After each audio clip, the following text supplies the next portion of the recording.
Tape www.d'école au Sénégal.com. À école au Sénégal, c'est facile, tu n'as qu'à te connecter. Tape école au Sénégal, les leçons sont beaucoup plus détaillées. Bonjour chers élèves, donc bienvenue sur École au Sénégal. Donc Monsieur Niass, professeur d'SVT, donc avec vous pour la suite de nos cours en terminale S1. Avec aujourd'hui donc le début d'une nouvelle partie d'un nouveau thème, donc un thème commun au terminal L, S et S1, S2 d'ailleurs, avec donc ce thème qu'on peut intituler l'immunologie. Donc l'immunologie, donc étymologiquement, c'est évidemment l'étude de ce qu'on appelle l'immunité. Et pour ce chapitre, donc, je vous propose pour ce thème plutôt donc, qui porte sur le système immunitaire dans la première partie, on va s'intéresser à la notion d'intégrité qui pour moi est la base de la compréhension du cours sur le système immunitaire. Et si le temps le permet, donc, nous allons passer à la notion d'immunité qui va être suivie de concrètement sur le système immunitaire donc, dans son organisation. Donc là, dans le petit temps, donc, nous allons parler de la notion d'intégrité. Dans cette notion, nous allons parler dans un premier temps donc, du soi, notion de soi. Donc, pour le soi, nous allons voir donc, les antigènes mineurs d'histocompatibilité avec notamment le groupe sanguin, mais également et surtout les marqueurs majeurs d'histocompatibilité qu'on appelle donc le CMH, complexe majeur d'histocompatibilité, ou HLA, Human Leukocyte Antigen, donc qui sont les premiers marqueurs identifiés au niveau des globules blancs ou leucocytes. L'inverse, donc le contraire de la notion de soi, c'est la notion de non-soi. Donc nous allons voir qu'est-ce qu'un antigène et donner également des exemples avant de passer à l'étude du système immunitaire avec la notion d'immunité d'abord que nous allons présenter avant de présenter l'organisation même du système immunitaire qui, en deux mots, est notre système de défense. Donc, nous allons commencer par parler d'étymologie et de français. Donc, l'intégrité vient donc du latin integer qui signifie entier. Donc, l'intégrité signifierait donc l'état, comment un élément peut rester entier dans sa composition. Donc, comment, en le contextualisant, comment le corps humain parvient-il à garder ses constituants sans éléments étrangers qui viennent perturber son intégrité, donc son fonctionnement, mais également sans modification de ces éléments-là qui doivent rester en l'état. Donc, l'intégrité nous permet de comprendre comment le corps parvient-il, en vivant parfois 10 ans, 15 ans, 40 ans, 60 ans, 100 ans, à garder donc cet ensemble qu'on appelle le corps humain entier, avec donc ces parties qui doivent rester pareilles, pour permettre un fonctionnement harmonieux et évidemment comment également éviter l'entrée d'éléments étrangers qu'il faut d'abord combattre avant leur entrée et parfois après leur entrée. Donc voilà pour ce qu'on appelle la notion d'intégrité. Et qui dit élément entier de notre corps dit donc moyen de les identifier. Donc la première chose à comprendre, c'est cette notion d'intégrité.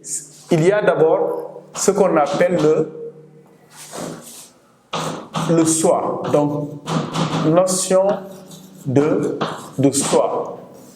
Alors, le soi représente tout ce qui nous appartient, nos cellules, nos molécules, nos atomes, nos hormones, donc l'ensemble de notre organisme constitue ce qui nous appartient. Donc ce qui fait de nous un individu, c'est ce qu'on appelle le soi. Maintenant, il est évident que si l'on apprend dès la troisième que le système immunitaire est le système de défense de l'organisme, derrière, il faut préciser comment ce système immunitaire sait qu'il faut éliminer ou pas un élément. Donc, et pour cela, il faut partir des marqueurs. Donc les marqueurs, c'est comme des cartes d'identité dans l'organisme.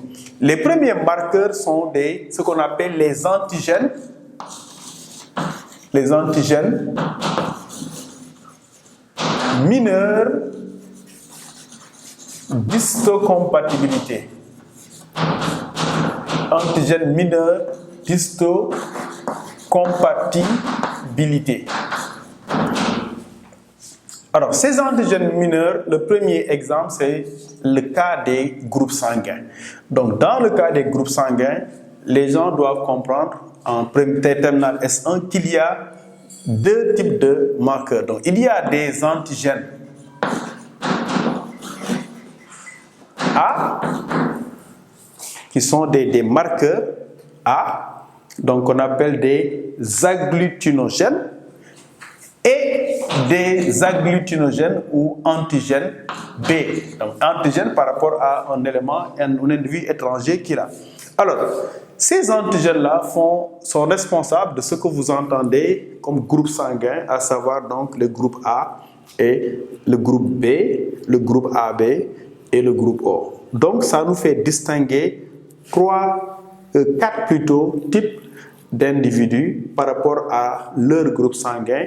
Évidemment, à ce système donc de 4 groupes s'ajoutent les facteurs rhésus plus et rhésus moins. Qu'est-ce qu'il y a? On a remarqué donc qu'à la surface des hématies, on pouvait observer la présence ou l'absence de deux types de marqueurs qui sont des agglutinogènes. Donc, ce qui nous fait, puisque nous avons 4 groupes sanguins, comment les expliquer? Donc, il y a des individus pour lesquels, à la surface de leur hématie, donc retenez que ça c'est un globule rouge, à la surface de leur hématie, il y a ce qu'on appelle des marqueurs A. Donc ici, on va mettre marqueur A comme ça, en rouge, et marqueur B en vert. Donc on a des individus qui ont à la surface de leur hématie des marqueurs A. Donc voilà les individus qui sont donc de groupe A.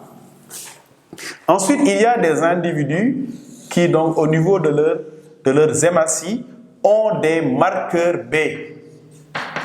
Donc, les individus qui ont des marqueurs B, que j'ai mis ici en vert pour vous orienter, donc, ce sont les individus qui sont de groupe sanguin B. Le troisième groupe d'individus, c'est des individus, on va dire, à marqueurs mixtes, avec des marqueurs A, c'est vrai, donc des marqueurs A présents à la surface, ou des agglutinogènes présents à la surface de leurs hématies, mais également des marqueurs BE. Donc voilà des individus qui ont deux types de marqueurs au niveau de leurs hématies. Ce sont les individus de groupe AB. Ensuite, il y a le troisième type d'individus, c'est le plus simple, c'est des individus dont les hématies ne contiennent aucun marqueur. Voilà pourquoi on les appelle les individus du groupe O. Donc, de façon visuelle, voilà comment on distingue les 4 groupes sanguins.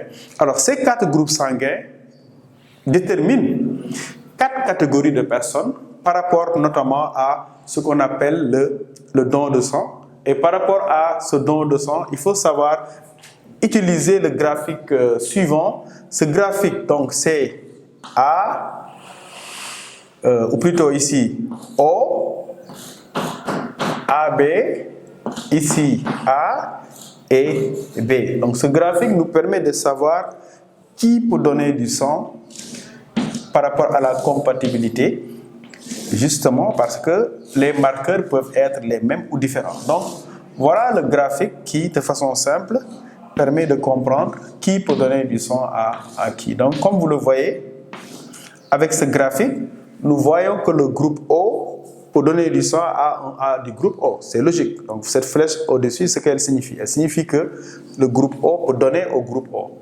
Le groupe O peut donner également au groupe A. Comme le montre cette flèche, il n'y a pas une flèche qui quitte A pour aller vers O. Ça veut dire que A ne peut pas donner à O, incompatibilité. O peut donner au groupe AB, mais O peut également donner au groupe B. Donc si vous regardez O, c'est pour ça qu'on l'appelle donneur universel. Le groupe O peut donner du sang à tous les 3 groupes. Donc, c'est un groupe appelé pour cela donneur universel qu'on abrège DU. Le groupe A peut donner à lui-même, évidemment. Un individu de groupe A peut donner à un individu de groupe A. Le groupe A peut également donner au groupe AB. Donc, le groupe A peut donner uniquement à des personnes de groupe A comme lui et des personnes de groupe B, ce qui est le cas également du groupe B. Le groupe B peut donner à des individus de groupe AB et à lui-même. Si vous regardez le groupe AB, toutes les flèches aboutissent au groupe AB. Donc ici, vous voyez, aucune flèche ne quitte A vers B, donc A ne donne pas à B. Aucune flèche ne quitte B pour aller vers A, donc B ne donne pas à A, ni B vers O, ni A vers O. Mais le groupe AB, lui, reçoit du sang de tous les groupes. Et bien, c'est pour ça qu'on l'appelle receveur universel. Donc, le groupe AB ne peut donner du sang qu'à un individu de groupe AB.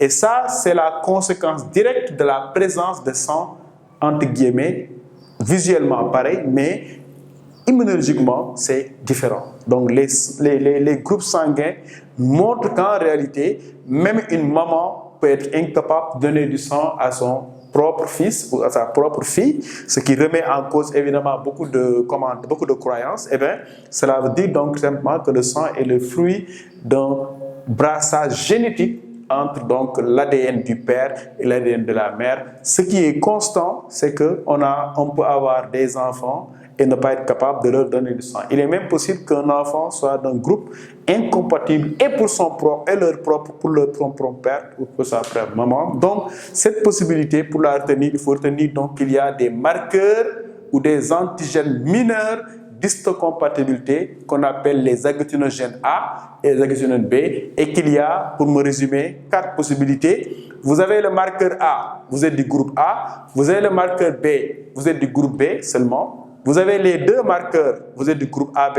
Vous ne possédez aucun marqueur à la naissance, évidemment. Vous êtes du groupe O. Voilà pour le premier exemple d'antigène mineur d'histocompatibilité concernant donc les groupes sanguins. Tape www.suividecolosénégal.com